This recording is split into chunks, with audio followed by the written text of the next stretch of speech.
Cheers. Cheers. Daniel P. Lewis, big swig. Thank you so much. What does the P actually stand for? Peace. Really? No.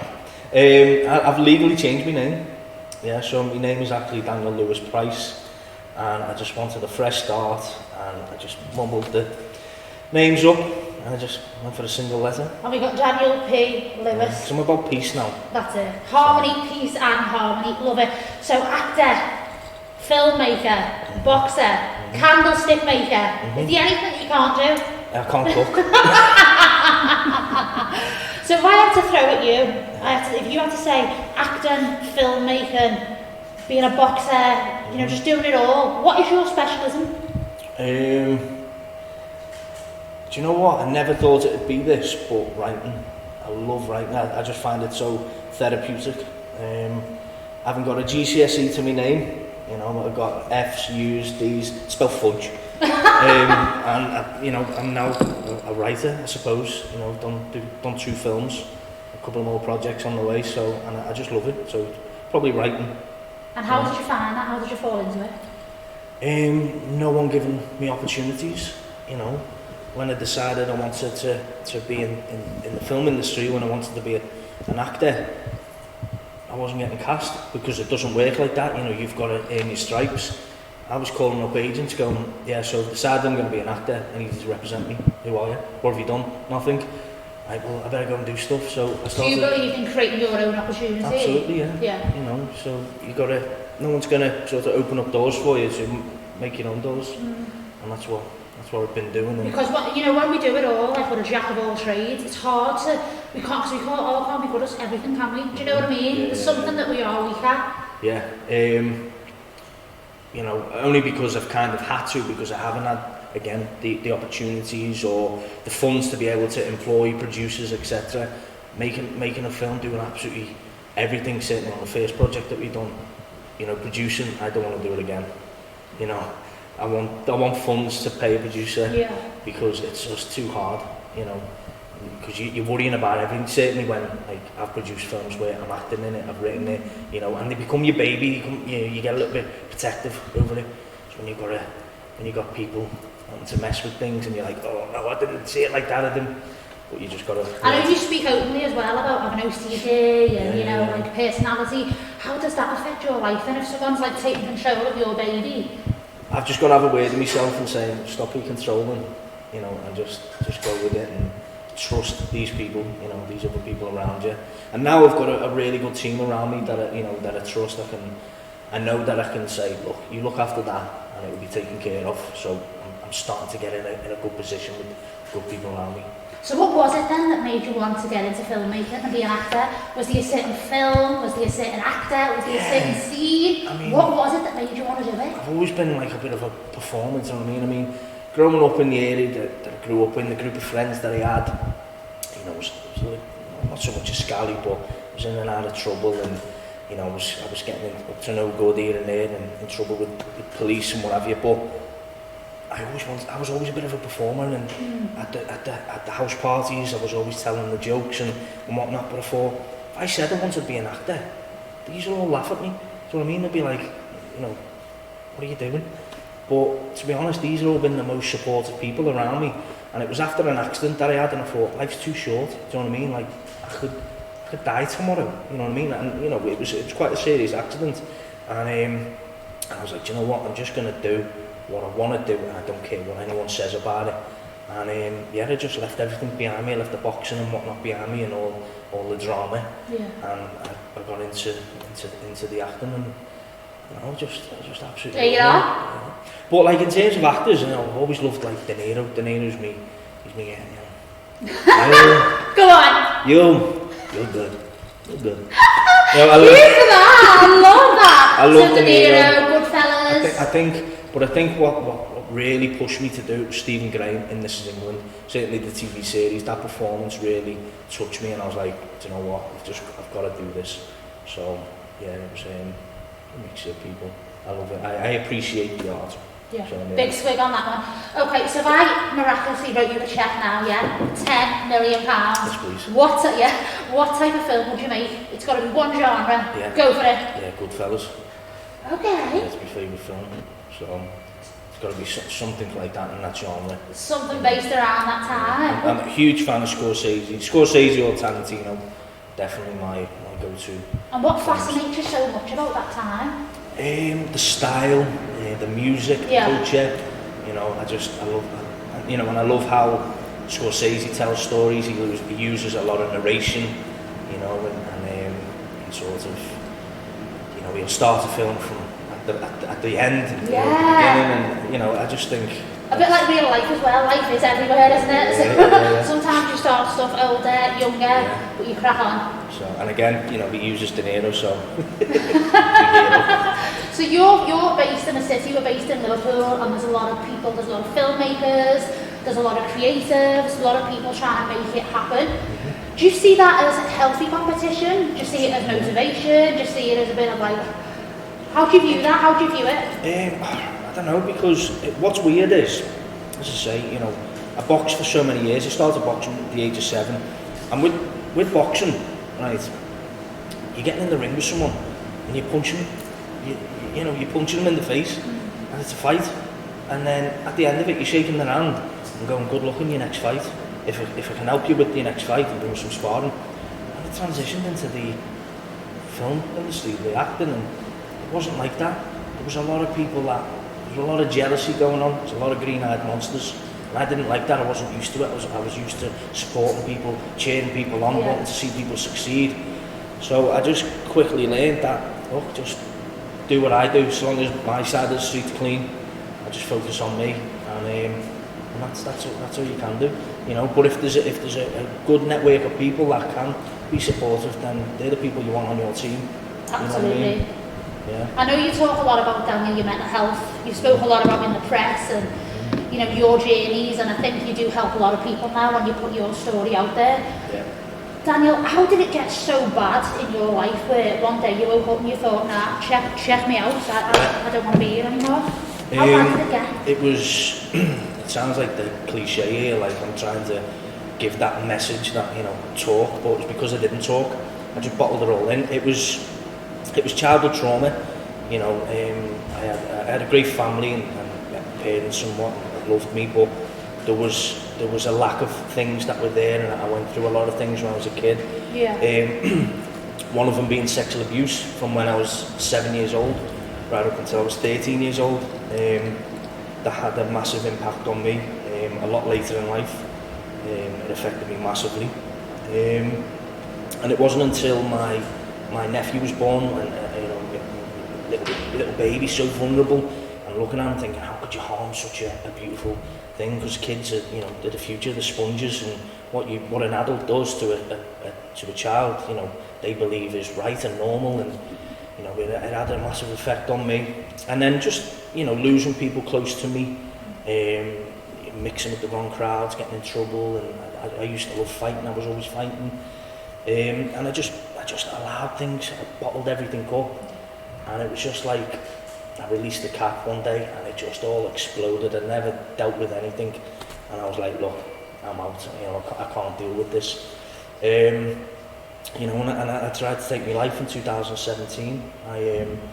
I went missing for a few days. It was in the local news, local press and whatnot. There was a bit of a police search for me. And I was happy with the decision. I was at peace because I thought, I'm going to be okay now because I'm going to die, and that's what I want. You're going to be out of the pain and the trauma. Absolutely. You know, thankfully, you know, luckily it didn't go to plan. I was arrested. I was locked in a hospital room. And then, you know, I got the help that I needed, and you know, I get sad today thinking about that person I was then. I feel sad for him. I want to shake him and say, look, it's going to be all right. You know what I mean? There's light at the end of the tunnel. And again, that was a motivation for me to you know, to say, with the acting and the writing, you know, you could die tomorrow. You know what I mean? Nothing's impossible. There is light at the end of the tunnel. And if honestly, if I can do it, anyone can. Cheers to that, eh? What makes makes you so open today then? You know that day when you thought, nah, that's it, I'm going to check out. Yeah. What made you go, what was I thinking? Like, why couldn't I talk to someone? Why couldn't you feel like you couldn't talk to people? Do you know what I mean? I suppose there's a bit of a stigma, isn't it, to men speaking out. It's, you know, it's weak. You know, that's the mentality. But it's not. It's anything but. I think there's a lot of strength in anyone, male or female, speaking. Yeah. You know, but like I say, there is a stigma to males doing it. Again, you know, the group of people I had around me, or what I sort of perceived, and the area I grew up in, I was like, oh no, I can't tell them because they'll laugh, they'll call me weak, this, that and the other. And that's why I bottled it up. And there was a lot of stuff that I was ashamed at. I didn't realise I was acting out because of some of my traumas. You know, I was a very violent person. You know, at one point, and I was never a bully. I was never a bully, but I'd never shy away from a fight, and if I could see one going on, I'd try and get in the mix because I wanted that violence. And you know, so I was that's where. And mental health doesn't go away, does it? I speak openly about my struggles with mental health since I was 5 years old, and I remember being in the doctors, and you know, it doesn't go away. So when you do have a flare up now, or sometimes you do go back to that thought process in your mind, how do you move yourself forward? It's now, weird because in the person you are today. Yeah, no, I sometimes I welcome it and use it. Certainly now with the acting, you know, sometimes I have to go to those places, and I think to get a more authentic performance, you know, you need to bring some real emotion. And you know, I've just done a film. Then I had to bring a lot of my past back. But you know, I think if we can get to a position where we can manage it and know where to put a stop to it and know where to go, well, there's something going on here, and you know, I need to do something, distract myself and whatnot. But no, sometimes I welcome it. Yeah. You know. So you just like literally take the lion on, take the bull by the horns. You know, it sounds really weird that I always said this to myself. I think of it as protein, problems. Don't use the word problems, use it as protein. Yeah. Protein makes you stronger, so I welcome more problems. Yeah. You know, I was a little bit of shit going on there, give it a year, makes me stronger. A little bit of shit, give it a year, I'll have it. It just makes you stronger. I wouldn't change nothing for the world. Cheers to that. It just makes you who you are today. It really, really does, doesn't it? Another film that I think is really great of yours is Thomas. I mean, how do you prepare yourself? How do you research? How do you get into a role like that? Yeah. Well, again, that was the original short film was 2016. I started acting, decided I wanted to be an actor in the January, and I was like phoning up big agents, phoning up big casting directors. I was like, right, so I want to be in Peaky Blinders. It doesn't work like that. So I was like, right, I need to write stuff. Casting directors were saying, look, you're only going to get hard man, rough and tough type roles because, you know, me past boxing, security, beard, tattoos, etc. And I was like, I'm going to prove everyone wrong. I'm going to do something serious, and the complete opposite. And I realised I was writing things that were quite close to me and personal. Now that story of Thomas, the character, was loosely based on my cousin who had a rare form of cerebral palsy. Unfortunately, we lost him a few years back. He was one of my closest friends growing up. He was my best friend growing up, and it was so it was loosely inspired and based on him. And I put that out as a showreel piece, 5 minutes long. I didn't think nothing of it. And it was the director, Andre. He said, "Well, we should put it in film festivals." And I was like, "What's that?" I was so clueless and so new to all this. He went, "Leave it to me," and it just started getting noticed. It was getting. We got 11 nominations in 5 countries. I won 5 Best Actor awards in 3 countries. I received an email off BAFTA. They said, use this as a pilot to help fund the feature film. And I was like, wow. So for that long, I've been writing the feature-length film. And, you know, you ask, you know, how do I prepare for that? I spent my life around, you know, cerebral palsy, and, you know, I've got friends, I've been involved in organisations. I like to do a little work with a group called Stick and Step. You know, so I've kind of, you know, I've been around it. You know, and I know when the feature-length film comes out, there's going to be a bit of backlash of an able-bodied person playing a disabled person, but. And how do you deal with negativity, Dan? How do you deal with trolls? Because we put ourselves out in this business, don't we? We put ourselves out there. We're going to get negativity, we're going to get love. It literally does come with the price.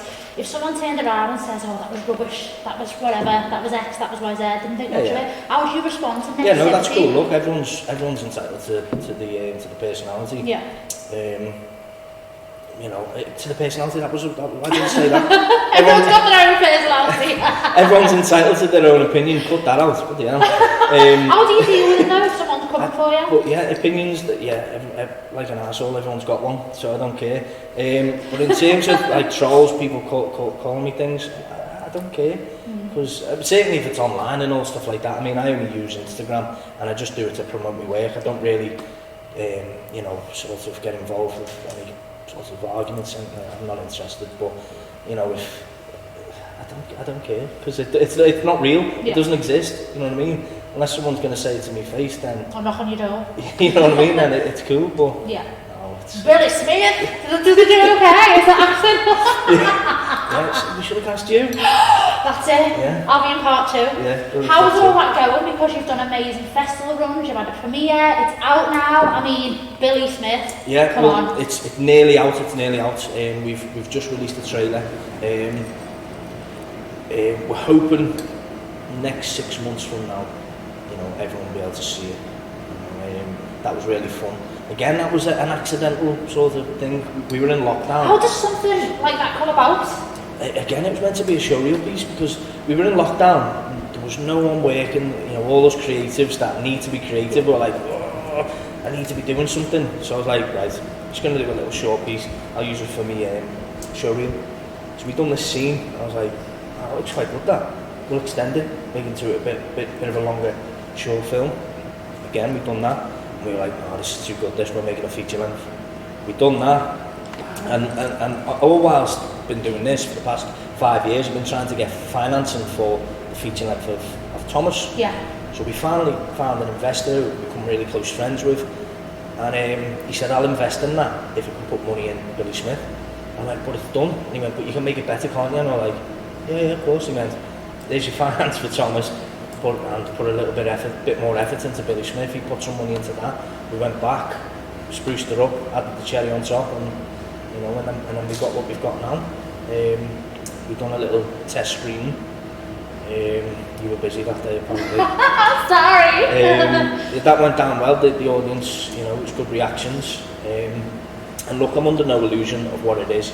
We spent so little money on that, but we've done the best we could, and we think it's going to have a niche sort of audience, a bit of a cult audience, you know. But how was the process with the acting and the dialects and getting everyone into that southern American, like Arkansas? Because the thing with Billy Smith, the character is, he's everything horrible in a person, right? And the only reason it was fun was because it was so far away from the real me. So for me, it was like I can get so creative with it and, you know, really just have fun with it.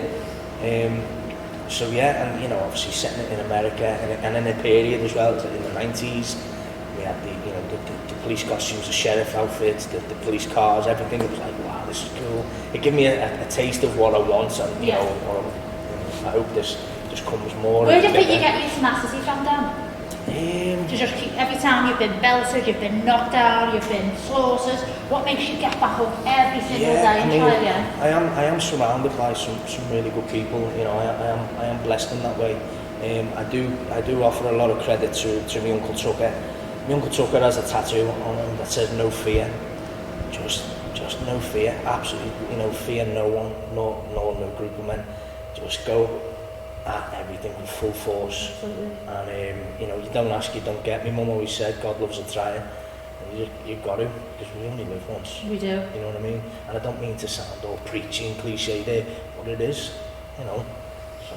And once you start realising that, you think, I just want to do everything and get out there. What would you say to that guy 5 years ago, woke up that morning, thought his world was over? What would you say to him now?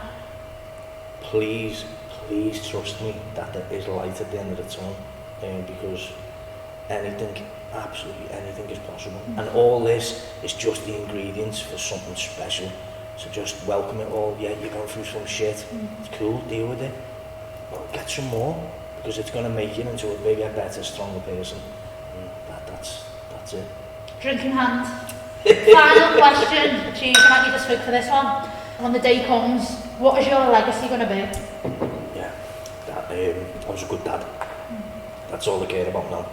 You know, until I had Sonny, I've got another little one on the way, a daughter on the way. Sonny's nearly 1. She's due in March. I realised that I was actually quite selfish, you know, until he was born. I was like, everything that I do now is for them, you know, and I don't even care if I don't achieve, you know, if these films or whatever don't open up doors. As long as I'm good to them, they're happy, they're healthy, a smile on the face, yeah, that's cool. I'm happy. Daniel P. Lewis, thank you so much. Thank you for being so authentic yourself and who you are. Cheers to that. Thank you for having drinks with MJ. Down it. Thank you so much.